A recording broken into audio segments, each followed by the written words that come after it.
For our next pass through these classroom data, we will be looking for students with similar reading profiles to form intervention groups.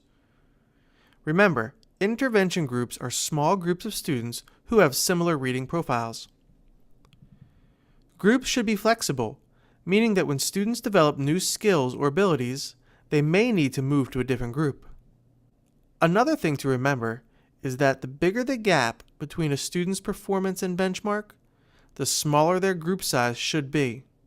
Research suggests that 3 students in a group has effects similar to one-on-one instruction. We will begin with data about the most sophisticated reading performance, comprehension, and work our way backwards toward word reading. We will begin by identifying which students need the most support. We have 2 students reading at the primer level, or level F. For these 2 students, we would characterize their reading profiles as significantly below word reading and comprehension expectations. They are also English language learners, which may explain their levels. Taken together, these students need well-structured, explicit instruction in all facets of reading. In this class, we find another group of students whose performance is slightly better.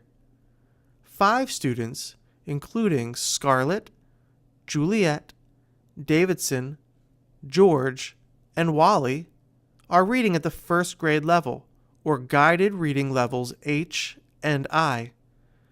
2 of these students, Davidson and Juliet, need support in word reading and comprehension. These students are also reading significantly below expectations and likely need the same amount of structure as the first group. The difference primarily be the level of text used for instruction. The other 3 students, Scarlett, George, and Wally, are reading words at benchmark but have below-level comprehension on the TRC. When looking at other comprehension-related scores which are at or above benchmark, an inference can be made that writing skills may be the reason for lower than expected comprehension levels on the TRC.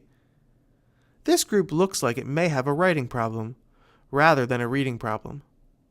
Thus, these 5 students, Scarlett, Juliet, Davidson, George, and Wally, would be placed into 2 groups.